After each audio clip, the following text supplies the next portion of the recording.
Hey Gamma Group, it's Angie Cook here. Going to do attending exercise number 5 from Luke chapter 5 verses 12 through 16. In this account, the normal settled world would be a town like any other town. There's business as usual. There's probably fruit stands and people buying food and fresh fish out and kids running through the streets of the town. And life is good. And then you have a man. He's probably married. He probably has kids and a wife, and he goes out maybe fishing all day and comes home and he looks at his hand and he sees a spot on it. Well, then a couple of days later he looks at his hand again and now it's covered, and a couple of weeks later maybe his face is now covered with what they deem to believe is leprosy. And once they find that they can't hide this anymore, they're going to have to say their sad goodbyes. He's not going to be able to see his wife or his kids anymore. I would imagine that it would be a sad day for him when he leaves the city gates, because at the time that this account was written, people who had leprosy had to live outside of the city gates, and so any family or friends that he had to leave behind. Now let's kind of fast forward into the story a little bit and start at verse 12, and let's imagine now Jesus is walking through this town, and in verse 12 that's where the trouble starts. Jesus is walking through a town and he is approached by the leper, and the word town automatically sends off a red alert because the leper should not be in the town. It's against the law. He's banished to the outsides of the city because it's just not safe for anyone for him to be inside the city.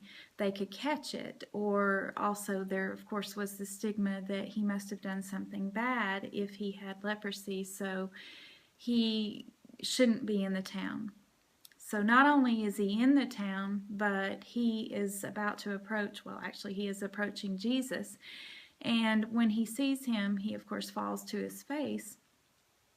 And he says, Lord, he doesn't actually say it. He begs him, Lord, if you're willing, you can make me clean. And the Lord said, I'm willing. And he reaches out his hand. Well, that's another little piece of trouble there, because anyone that would have been watching would have been horrified at Jesus sticking out his hand to touch this unclean man. And so you can imagine the gasps and the whispers of, can you believe it? He touched him. He touched that unclean man. The man himself was probably healed somewhat just by the touch of Jesus, just his emotional state. The fact that Jesus loved him enough to touch him after having probably not been touched in a long time and really was at a hopeless state. You have to remember that this man had probably lived outside the city gates long enough to where it says his whole body was covered with leprosy. So this is a really, really bad case. So time has gone on long enough to where he's been without a touch, and here comes Jesus to touch him. So Jesus not only touches him, but he heals him instantly.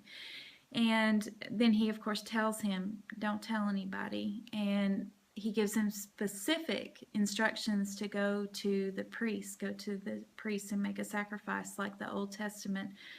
Moses had commanded them in the Old Testament to do. And this was to, I think, stave off trouble from the priests. So there's a little bit of a hint of possible trouble if he hadn't have told him to go ahead and honor that Old Testament ritual to appease the priests at the time. I really feel like that wasn't put in there for no reason. I think that that's a significant piece of information that we need to know, that Jesus did make an effort to honor those traditions, and so that shows goodwill toward the priests. So I think he was holding off trouble there.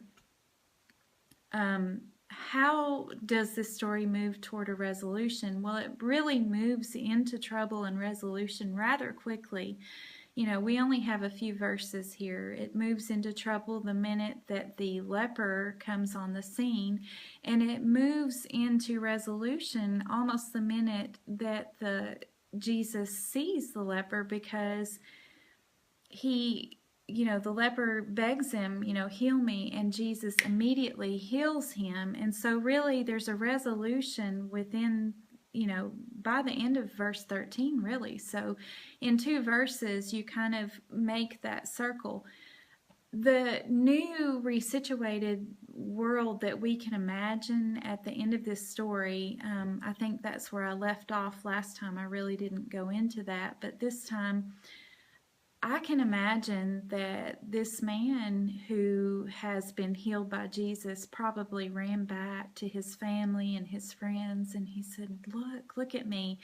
And I'm sure at first when his family and friends saw him, they were in disbelief. And maybe the only thing that really made them realize, wow, this really is, him, may have been the fact that he's in these disheveled clothes, probably the same rags that he left his house in. And now he's back, and of course they would recognize his voice, and he's probably very joyful, and he's just overcome with emotion that Jesus would heal him, let alone touch him, make contact with him. And I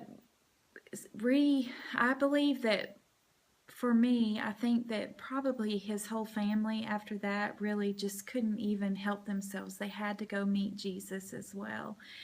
And I think that when Jesus told him to be quiet, there's just no way. There's no way that I know I couldn't be quiet. If Jesus healed me, let alone touched me, I would have to go tell everyone. Just like like I've said before, when we accepted Christ into our hearts, the purpose of that is not to hold it within yourself, but it's to go out and to share it with other people. And even though Jesus has told him, don't tell anyone, I just know that I can't hold anything against this man, because I know I would have done the same thing. I would have ran around telling everyone. I would want everybody to feel the joy and peace that meeting Jesus had brought me. And so that really is the full circle of the story. The trouble is the leper being pushed to a point that he's so desperate that he's willing to break the law. Jesus is trying to keep the peace by telling the leper to make sacrifices. The leper's healed, and he runs to his family and shares the news, and Jesus goes off to pray to God. And that is the full circle of this attending exercise so far as I can see it. And you guys have a good evening. Thank you.